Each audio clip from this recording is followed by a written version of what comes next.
আসসালামু আলাইকুম। আমরা এই মুহূর্তে আমাদের বীজপাতা অফিসে একটা তরমুজ নিয়ে আসছি এবং আমাদের সাথে আছেন আলামিন ভাই। আর সবচেয়ে বড় বিষয়, উনি নিজেই তরমুজ খেয়ে রিভিউ দিবেন। এবং আগে কখনো তো আপনি আমাদের তরমুজ খান নাই। আপনাদের দেখেন সিজনাল তরমুজ, আর এটা অফ সিজনাল তরমুজ। তো এটা আমরা একটু খাবো, আমাদের সূর্য ডিম তরমুজ। প্রথম দেখে ওনার ভালো লাগছে এবং সবচেয়ে মজার বিষয় হলো উনি ধরে বলছে যে দেখে মনে হচ্ছে হালকা, কিন্তু আসলে ওজন আছে। অনেক ওয়েট। হ্যাঁ, ঠিক আছে। এটা অনেকে বিগ বাইট দেখে বা এটা দেখে অনেকে বলে যে ওজন তো মনে হতে হবে না, কিন্তু হাতে নিলে বোঝা যায় যে ওজন কেমন। তো চলেন আমরা কাটি। আপনি কাটবেন না আমি কাটবো? আপনি কাটেন। আচ্ছা, বিসমিল্লাহ।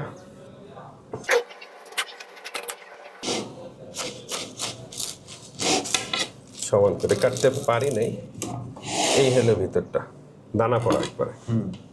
এবং সাইড কিন্তু কিন্তু সেই অনুযায়ী কিন্তু পাতলা না যে বাড়ি খেলে হাইটে যাবে। মানে পুরাটা পুর আছে, একেবারে চামড়া অনেক মোটা, পুরোটা দখলে গেছে এরকম না, কিন্তু সেটা হলে হালকা হয় আর কি।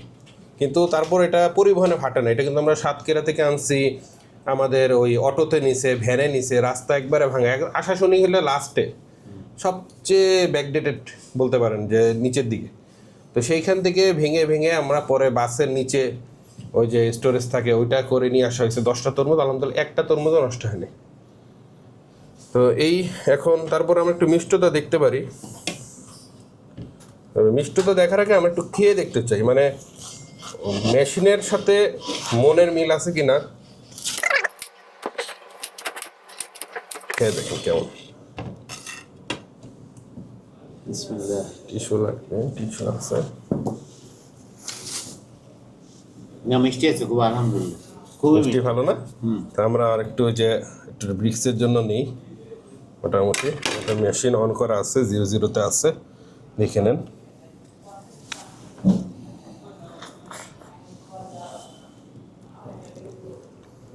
সাড়ে 11, আমরা 13.5 পর্যন্ত পাইছি। তো 11.5 মানে হইল আমরা যে 7 আপ খাই, 7 আপের বোতলে দেখবেন 11.5 চিনি থাকে, 11.6 চিনি থাকে। তো সেই পরিমাণ সুগার এটার মধ্যে আছে আর কি।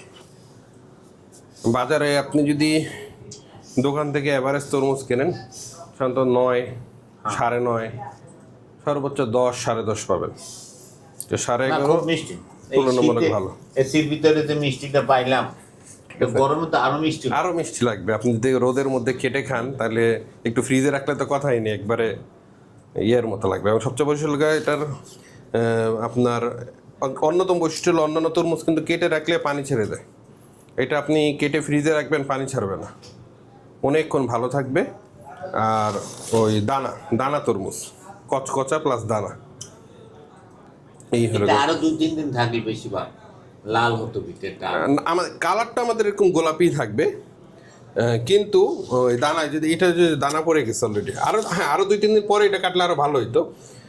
কিন্তু যতটুকু দানা পড়ছে আমার মনে হয় শুরু হয়ে গেছে আর কি দানা পড়া, এই অবস্থায় আমরা বুঝছি আর কি। আমি আরো খাবো। আর হ্যাঁ, খাওয়ার তো পুরোটাই খাবেন, সমস্যা নাই। এবং আরেকটা জিনিস আপনি খেয়াল করতে পারেন যে তরমুজের শেষের দিকেও যদি আপনি একটু খেয়ে দেখেন, যে আপনার শুরুতে খাওয়াইছি, অনেকে বলবে যে মাঝখানের অংশ খাওয়াইছি, ঠিক আছে, এটা তো সবাই বলে যে মজা। তা আপনি শেষেরটা খেয়ে বলেন তো কেমন। মানে কাছাকাছি, একটু কম হবে মিষ্টি, কিন্তু এমন না যে একবারে চিনি নাই, একবার পাইনসা, এরকম না। মোটামুটি একটা অ্যাভারেজ ইয়ে আছে আর কি। তারপরেও আমরা একটু ব্রিক্সও দেখাই দিই শেষের দিকে।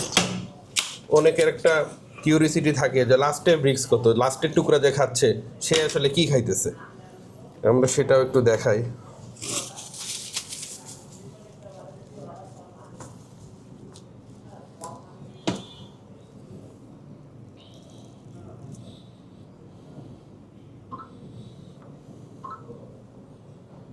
দশ মানে এটা অ্যাবাভ অ্যাভারেজ।